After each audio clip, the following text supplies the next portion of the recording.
I've visited the Mushroom Kingdom my entire life. In each visit, I'm amazed by the creativity and love that goes into each iteration. But on my latest trip to the Mushroom Kingdom, I couldn't help but to notice something strange. A sign here, a poster there. No, every corner, wall, signpost, archway, and historical monument was littered with advertising. You couldn't drive 2 feet before you felt the next gust of corporate greed, trying to pry open your wallet and suck out the contents like a cheap inhaling a balloon full of banana pudding.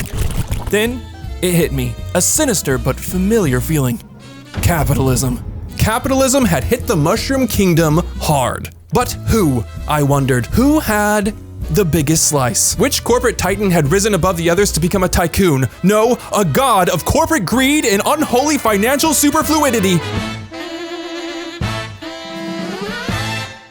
Hi, my fake internet name is Vexel, and I'm here today to answer the question that I just asked myself. But first, I'll tell you a little bit about my process. If you drive around Mario Kart World, you can see logos and advertisements for various businesses all over the place, many of which are named after the person who we can assume owns them. Now, actually scouring every corner of this game and compiling all the logos would be exhausting. Thankfully, the game does this for you in the form of the sticker gallery, which features most of the business logos and ads all in one place. Unfortunately, there are still 1,050 of them. After looking over all of these stickers and driving around the world for context clues, I've been able to put together a list of every business, who it belongs to, and how that would affect that person's net worth. So, let's get started. Of the 50 playable characters in Mario Kart World, it would seem that 17 are unemployed. However, I've still gone and ranked these characters based off of lore and other context clues, so here they are. Our most wealthy unemployed individual, and coming in at number 34 on this list, is Bowser Jr. Bowser Jr. is royalty and lives in a castle. But unlike some of the other royal children on this list, I believe Bowser Jr. has full access to his inherited wealth. His wealth isn't tied up in any trust funds or micromanaging toads, and even if it were, his father is dead half the time anyways. Next, we have the babies taking spots 35 through 39. Now, never mind the fact that these babies live in the same timeline as their adult selves, I think, unlike Bowser Jr., these babies are treated like royalty but have no real financial freedom. At the most, they're given a small allowance to buy things like race cars, bombs, Robux, and other things children like these days, but that's about it. Number 40 is the Pianta. The Pianta has no known business in Mario Kart World, but in Mario Sunshine, we do see them peddling fruit, so it's possible that they do that here, just with absolutely no business advertising or logos anywhere, so that's why they're number 40. Numbers 41 through 50 were very hard for me to place because these are all Mario enemies that don't seem to have any known business in the Mario Kart world. Drybones has 2 racetracks named after him, but they're both barren wastelands, so you could hardly think of them as profitable. As for the others, if we can assume Bowser even pays his minions at like 1 gold coin, then at least that's something. However, are all of these enemies under the employ of Bowser? This was a rabbit hole that I fell into deeply. At first I assumed, yes, of course, they're all minions of Bowser. Mario wouldn't just kill an innocent creature of God minding his own business on the beach. Well, from what I can tell, these enemies are directly under the employ of Bowser, ranking them spots 42 through 47. And these 3 creatures are just wild animals roving about their own territory, waiting for the day Mario's cold boot stomps them out of existence. And just so we have it, I'll put Sidestepper at number 50 because he's the only one out of these remaining 3 not wearing any clothes. Now that we've considered the very bottom, we get to the good part. Every character from this point on has an established corporation in Mario Kart World. This is where we get into the nitty-gritty and find out who has claimed victory in the battle royale of business. Who reigns supreme in this small capitalistic hellzone we call the Mushroom Kingdom. Coming in as the least profitable entrepreneur and at number 33 on our list is Waluigi, who, as we all know, is the proud proprietor of vintage clothing, Waluigi. Look, I'm sure a vintage clothing store puts food on the table, but is it big business in the Mushroom Kingdom? Well, we know our celebrities like Mario, Peach, and Donkey Kong are only wearing the hottest new looks, and many of the other creatures don't wear clothes at all. The Toads make up most of the population of the Mushroom Kingdom, but they all wear the same clothes. It's hard to imagine a Toad wearing out his old blue vest, only to then to go to a vintage clothing store where 1,000 other old blue vests are waiting for him, creating some sort of endless Toad blue vest exchange where no one is ever really happy. It's not a good business plan, Waluigi! Number 34 is Toadette Ice Cream, a wonderful little business of delicious dishes where the missus fulfills dairy wishes. Look, I'm sure this place is popular, but it does have some stiff competition. There are several other ice cream businesses found in the Mushroom Kingdom, not to mention a certain corporate giant that lurks around every corner. We'll discuss that later, but it puts her lower on the list. Number 31 is Penguin Bobsled. I didn't know anything about bobsleds going into this, and I still don't. They're used for the sport of bobsled racing, which I take is not the most popular sport on the island, at least compared to other things like kart racing or water sports, so spot 31 it is. Cheep Cheep comes in at 30, and they do have a course named after them at Cheep Cheep Falls, which is quite a beautiful and luxurious place, but is it a business? Do the Cheep Cheeps own these falls, structures, and roads? Now, there are some businesses that line these streets, but they're toad ran. Do the Cheep Cheeps get a cut of this, or is this whole area more of a nature reserve meant to be a place where the Cheep Cheeps can flourish? I failed to find conclusive evidence, but what I did find is Premium Car Wash Cheep Cheep, undoubtedly an important enterprise given the kingdom's love of motor vehicles. So, a well-earned 30th place. Wiggler finds herself in 29th place as our first double business entrepreneur. She runs both Wiggler's Sightseeing and Wiggler's Flower Shop. Sightseeing is a very big business in the Mushroom Kingdom given how many natural wonders there are, and some have even said that's all there is to do there. Flowers too, I imagine, are a very big business on this island given the number of landscaped areas and man-made gardens. The next three in quick succession are Swoop, who owns Swoop Car Interior, Charge and Chuck's Monster Trucks, and Birdo Jewelry, a very upscale establishment found in the heart of Crown City. Daisy is our first adult royal entrepreneur, and I'm sure her royal lineage already makes her worth a lot, but in addition to that, she co-owns Peach and Daisy Royal Patisserie with Princess Peach. The Hammer Bros own a repair service, which already sounds like it would be a massive hit given how many cars, ships, go-karts, planes, sleds, ski-doos, semis, and extraterrestrial vehicles are used in this world. However, despite all of this, that wasn't good enough. No, the Hammer Bros got greedy. We can see at multiple locations the Hammer Bros are actively trying to damage vehicles to drum up more business, which is very clear violation of mushroom law, which is why they are the first to go in a category I've created called Belongs in Jail. Conkdor owns Conkdor Headlights, a headlight manufacturing business that, given its audience and scope, makes it our first multi-million-dollar industry. Get that bag, Conkdor. Next, we have a pairing of two similar businesses, Nabbit Courier Service and Spike Express. Out of these two, I have to place Nabbit under Spike because although he's probably faster than Spike, he also probably steals half of the items he's transporting, giving his business a terrible reputation. Also, Spike owns a spoke shop. Spike Spokes. Dolphin has monopoly over everything ocean as the owner of Dolphin Marine Sports and Dolphin Watercraft. Shy Guy owns Shy Guy Bazaar, a beautiful, if not precariously placed marketplace. Their item selection is pretty basic, but given the size and that it's a tourist destination, I'm sure it does quite well if it weren't for the fact that people keep racing through it and crashing into the stalls. The same goes for his other business, Shy Guy Ceramics. Beautiful artisan pots and vases that he stores on the same racetrack. Shy Guy, you have to put up some barriers or your business will never thrive. Pauline comes in at spot 18. Now, originally I had Pauline in the unemployed category. Now you may be thinking, is Pauline really unemployed? I thought she was the mayor of New Donk City. Well, New Donk City is not in Mario Kart World. Instead, we have a large metropolis called Crown City, but based on its name, we can probably conclude that it's being run by the local monarchy. So is she still the mayor? I don't know. She certainly doesn't have a commercial business that I know of, but if we look around Crown City, we still see pictures of Pauline all over in huge, extravagant LED signage. So is she the mayor? No.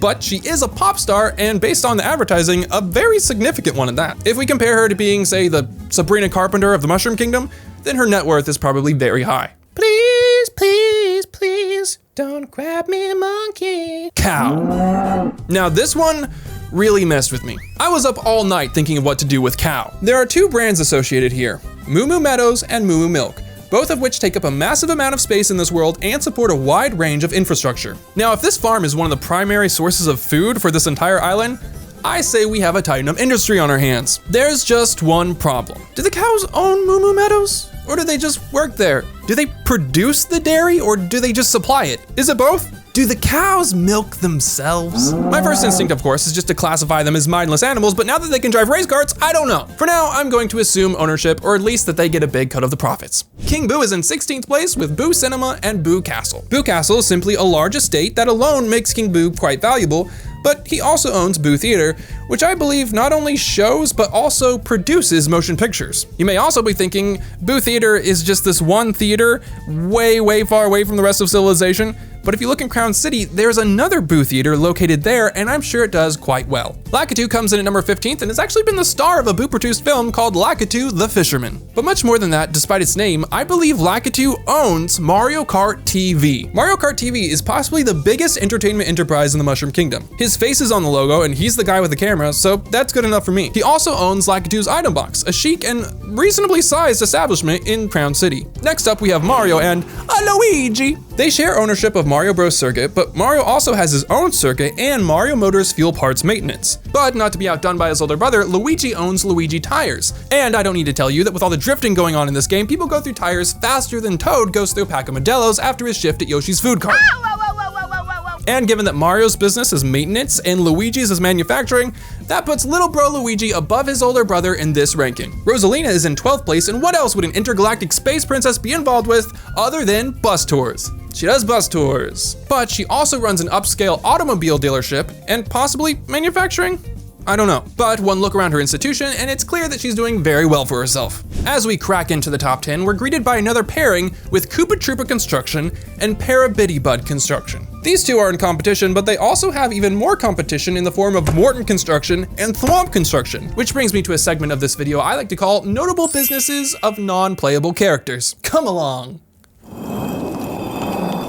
This is where the segment is.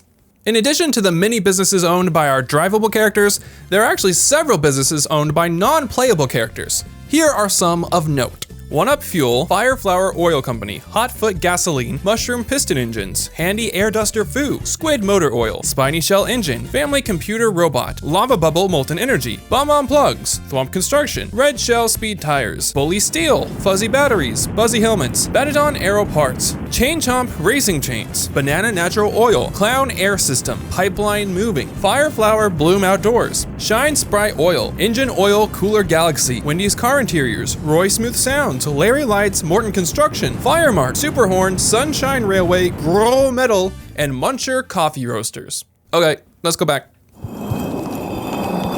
Where was the main content? Oh, there it is. It was behind your eyes. Out of Koopa Troopa and Parabitty Bud, Koopa takes the lead because he also owns Koopa Troopa Beach and Koopa Festival, probably a Fire Festival-like adjacent drug cult. But also, based on these posters, Koopa Troopa Construction seems to have had a hand in almost every bit of infrastructure found in the Mushroom Kingdom, earning him a spot in the top 10.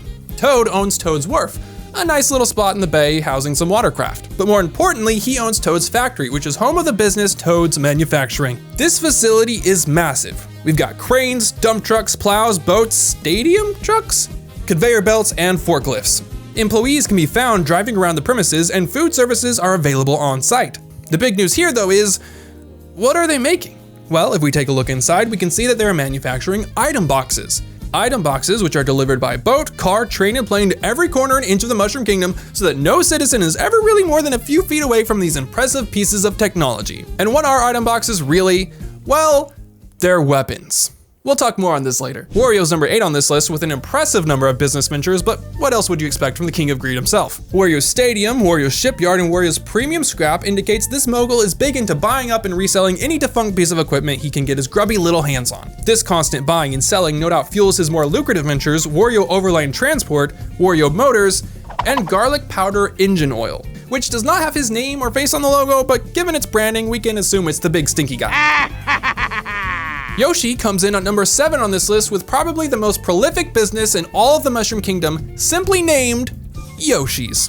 Food trucks, restaurants, semis, and even boats touting Yoshi's gourmet delicacies can be found almost everywhere and serve a massively diverse variety of food. There are other restaurants in the Mushroom Kingdom, yes, but it's hard not to think of Yoshi's as having an iron grip on the market, choking out almost any potential competition. A true monopoly. I don't know what kind of dark deeds or under-the-table handshakes led to this incredible takeover, but what I do know is if we compare Yoshi to being something like the McDonald's of this universe, it puts him comfortably near the top of our list. Next, we have 2 energy providers for the Mushroom Kingdom, Stingbee Biofuel, which may very well fuel all the vehicles we see in this game, and Monty Mole Coal Mining, which more likely helps provide the electricity and power to the island, putting him just a little bit higher than Stingbee. Number 4 on our list is Bank Coin Coffer. This raises so many questions. Does he produce the coins everybody uses? Does he store all the bank's money in his body? Does he consume people's money to survive? I'm not sure.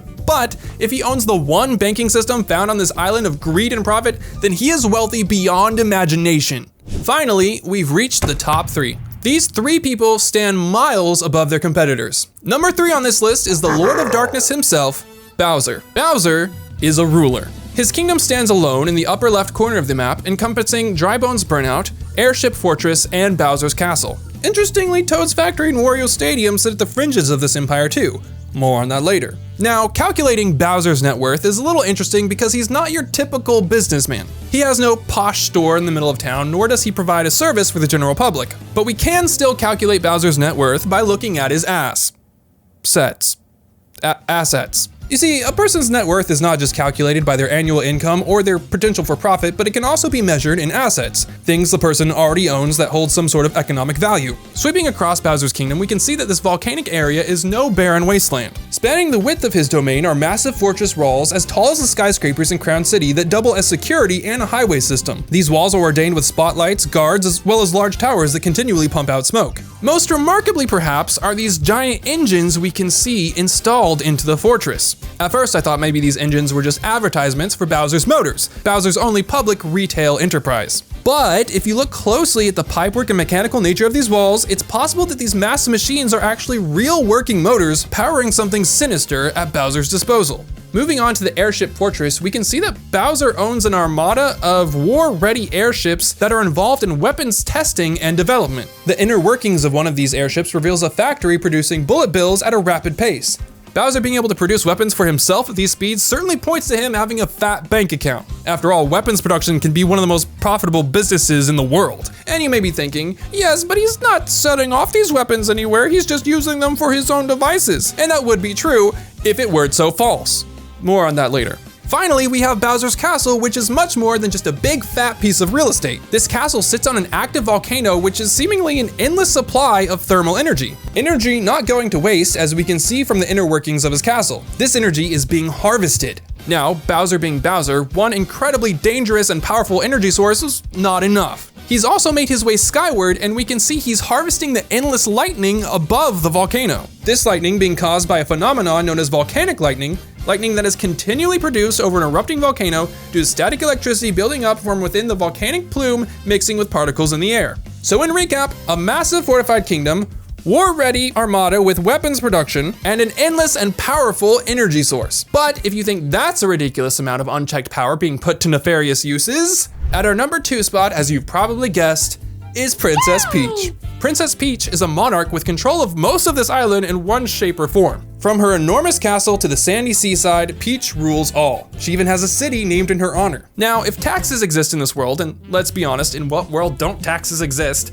That means Peach gets a cut of the profits of every business we've discussed so far. But even if we look past Peach's royal income for a second, she's also one of the most prolific business people on this list. She owns or co-owns Peach Stadium, Peach Beach, Peach and Daisy Royal Patisserie, Peach Resort, Royal Spa, and Royal Motors. Quite an impressive rap sheet. Now, you could argue, of course, that not all of this money goes to Peach directly. Surely all of these taxes and revenue sources feed back into the kingdom itself, to roads, schools, and Toad healthcare. But I also know that if a terrible famine hit the Mushroom Kingdom and everyone was on their own, Princess Peach would be the last to starve.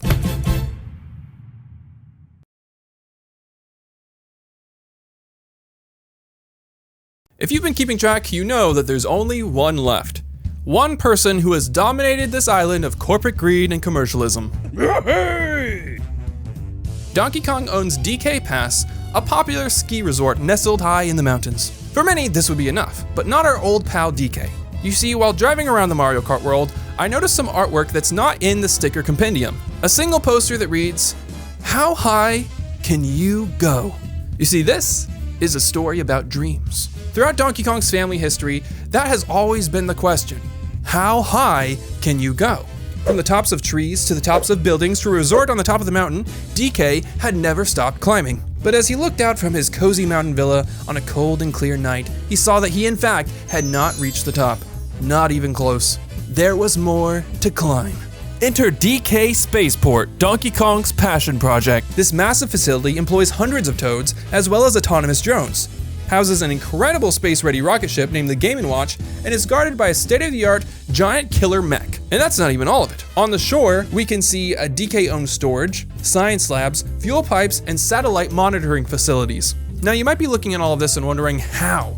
How did DK go from a simple ape to this pioneer in aerospace engineering and exploration? Where did he get the money? Well, if we look at real-life aerospace engineering, many of our best and most successful companies here in America make that extra space cash by developing military weapons for the government. And weirdly, this fits Donkey Kong's story pretty well. If we look at posters posted around DK Spaceport, we can see that Donkey Kong wasn't always making spaceships. He started with basic barrel rockets.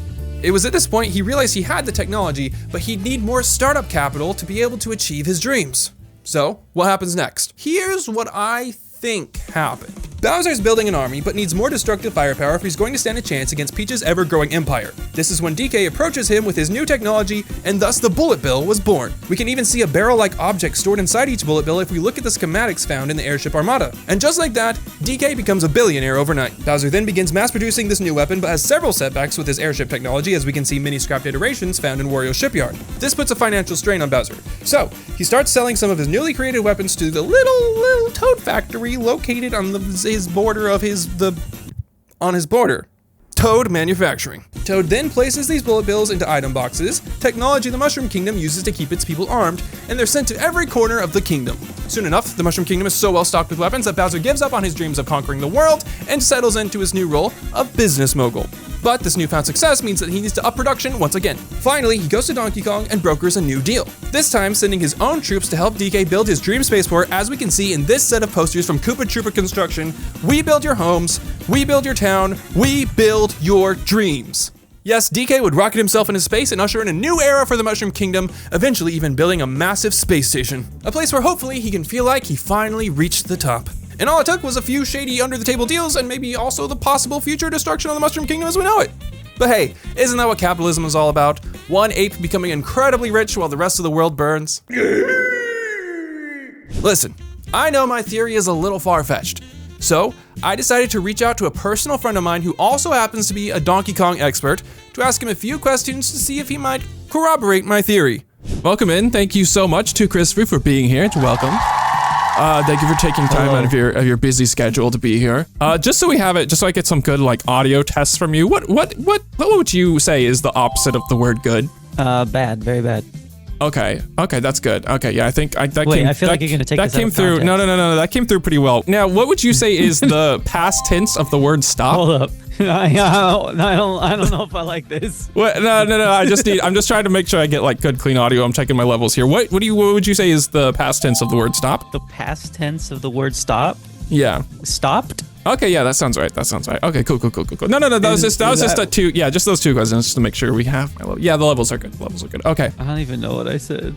Okay, yeah, thank you so much for being here. Thank you for taking time out of your busy schedule. You've made hundreds of Donkey Kong videos at this point, correct? A few, yeah. It's an impressive repertoire you have up on the Too Crispy channel. Would you consider yourself a Donkey Kong expert? Not exactly. I've played 5 Donkey Kong games in my life. Okay, well, hold on. So I've already told everyone that you were a Donkey Kong expert, and then I was having you on as a Donkey Kong expert. If we could just roll that again, you say you're a Donkey Kong expert. Wait, I've played 6 Donkey Kong games. I've played Oh, true! I'm an expert, boy. Okay, all right, perfect. So we have with us here a verified Donkey Kong expert. I'll get right into sort of the main part of the questions we had for you here. At what point in your Donkey Kong lore investigations did you realize that he was manufacturing weapons of mass destruction for an evil warlord?